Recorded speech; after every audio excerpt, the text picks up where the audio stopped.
everyone, welcome back to my channel. இன்னைக்கு வந்து pani puri recipe. இதை நம்ம எப்படி செய்யறதுன்னு பார்க்கறதுக்கு முன்னாடி எல்லாரும் மறக்காம subscribe பண்ணுங்க. பக்கத்துல இருக்க பெல் ஐகானை பிரஸ் பண்ணிக்கோங்க. உங்களுக்கு பிடிச்சிருந்துச்சுன்னா லைக் அண்ட் கமெண்ட் பண்ணுங்க. ஸோ நம்ம வீடியோக்குள்ள போலாமா?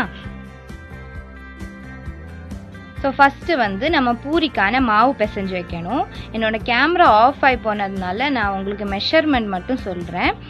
1/2 கப் வந்து பால் ரவை எடுத்துக்கிட்டேன், 1/2 கப் வந்து மைதா, அப்புறம் தேவையான அளவு உப்பு, ஒரு பிஞ்ச் சோடா, பேக்கிங் சோடா போட்டு இருக்கேன். நல்லா பிசைஞ்சதுக்கு அப்புறமா இந்த மாதிரி ஒரு கிளாத் எடுத்து கொஞ்சம் நல்ல தண்ணியில் முக்கி இந்த மாதிரி ஒரு 20 மினிட்ஸ், கிட்டத்தட்ட ஒரு 20 மினிட்ஸ் நீங்கள் மூடி வச்சுக்கோங்க. அப்போ கொஞ்சம் சாஃப்டாகி நமக்கு இந்த டவ் கிடைக்கும். ஒரு 20 நிமிஷத்துக்கு அப்புறம் இந்த மாதிரி மாவை எடுத்து கொஞ்சம் லைட்டாக பிசைஞ்சு குட்டி குட்டி ரவுண்டு பால்ஸாக பிடிச்சி வச்சுக்கோங்க. அதுக்கப்புறம் நம்ம இந்த மாதிரி ஒரு சப்பாத்தி ப்ரெஷரில் வச்சு ப்ரெஸ் பண்ணி எடுத்துக்கலாம்.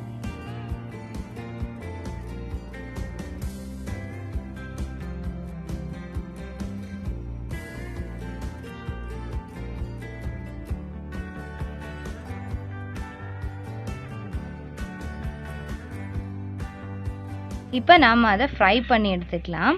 நம்ம ஒன்றொன்னா போட்டதும் கொஞ்சம் ப்ரெஸ் பண்ணி கொடுத்துக்கோங்க, அப்போ தான் கொஞ்சம் பஃப் ஆகி வரும்.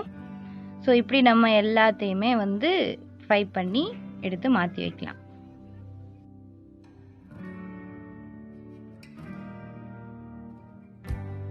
இப்போ நம்மளோட பூரி ரெடி ஆயிடுச்சு. இப்போ நம்ம அதோட ஃபில்லிங்கை ரெடி பண்ணலாம்.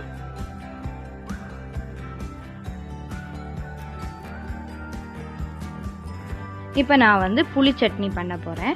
அந்த புளி சட்னி பண்ணுறதுக்காக 100 கிராம் புளி எடுத்துக்கோங்க.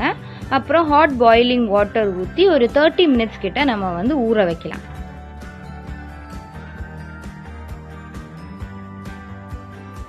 முப்பது நிமிஷத்துக்கு அப்புறமா நம்ம இந்த மாதிரி பிசைஞ்சு அதோட பல்ப்பை வெளியே எடுத்துக்கணும். தண்ணி வேண்டாம், நம்ம ஆட் பண்ணிக்கலாம்.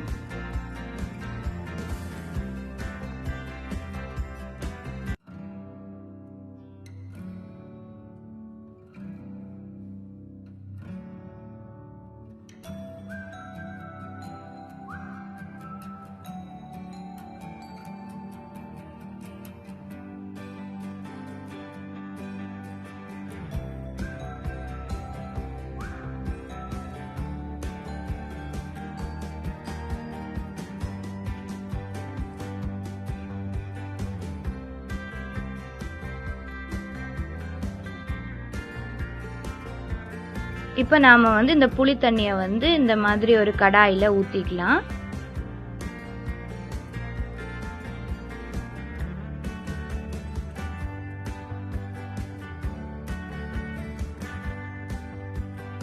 இப்போ இதில் நான் 150 கிராம் சர்க்கரை ஆட் பண்ணுறேன்.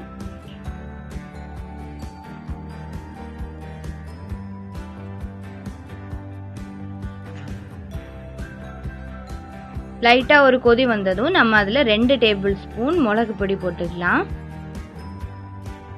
ஒரு 1 டீஸ்பூன் சுக்கு பொடி,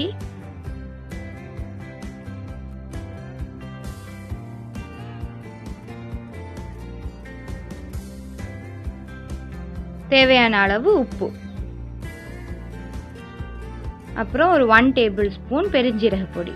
இது இவ்வளத்தையும் போட்டு நம்ம நல்லா மிக்ஸ் பண்ணி ஒரு 7 to 8 மினிட்ஸ் கிட்ட நம்ம இதை வந்து சிம்மில் வச்சு கொதிக்க விடணும்.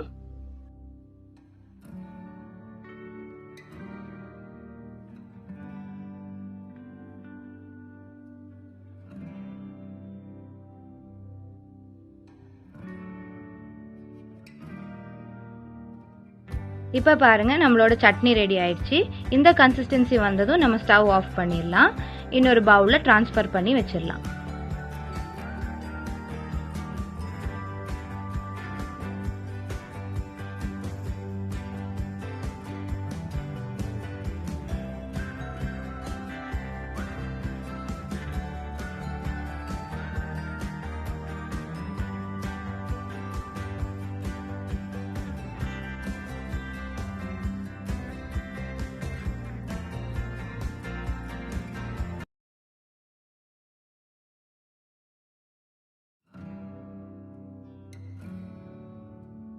இப்போ நம்ம பானிபூரிக்கான பானி தயார் பண்ணலாம்.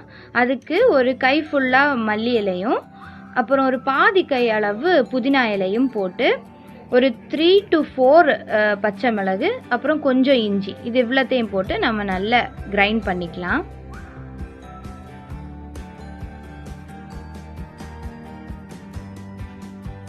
இப்போ நம்ம அரைச்ச மிக்சரை வந்து வடிகட்டி நம்ம தேவையான அளவு தண்ணி ஊற்றி உப்பும் போட்டுக்கலாம்.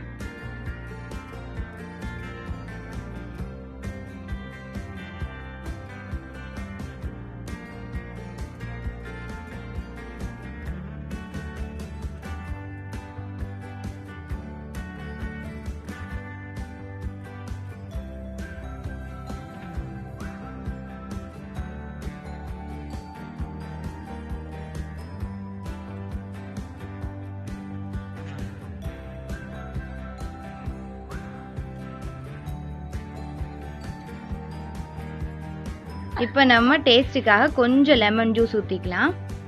அப்புறம் ஒரு 1/2 டேபிள் ஸ்பூன் நல்ல மிளகு பொடி போட்டு நல்லா மிக்ஸ் பண்ணால் நம்மளோட பானி ரெடி ஆயிடுச்சு. இப்போ நம்ம வந்து உருளைக்கிழங்கு மிக்ஸ் பண்ணுறதுக்கு இந்த மாதிரி பாயில் பண்ணி வச்சுருக்க உருளைக்கிழங்க தொலி உளிச்சு எடுத்து ஸ்மாஷ் பண்ணலாம். நான் இதில் வந்து கொஞ்சம் உப்பும் அப்புறம் கொஞ்சம் நல்ல மிளகு பொடியும் போட்டு நான் வந்து மிக்ஸ் பண்ணுறேன்.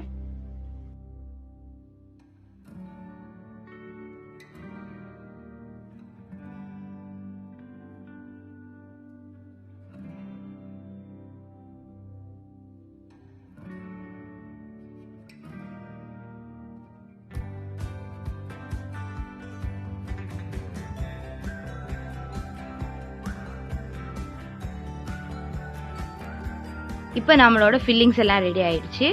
ஒரு வெங்காயம் எடுத்து இந்த மாதிரி குட்டி குட்டி பீசஸாக கட் பண்ணி வச்சுக்கோங்க. அதில் சேர்த்து சாப்பிடும்போது இன்னும் டேஸ்டியாக இருக்கும்.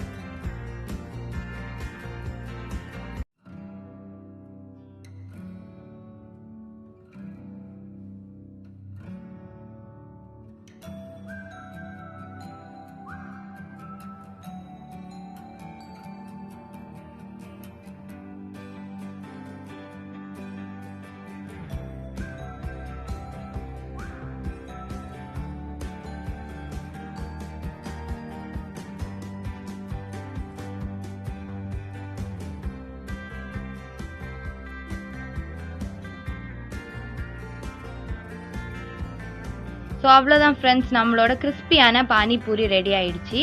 இன்னொரு நல்ல வீடியோவை நான் உங்களை சந்திக்க வரேன். Until then it's bye from Roshna Mahveen from Roshna secret diary. Stay home, stay safe, take care and bye.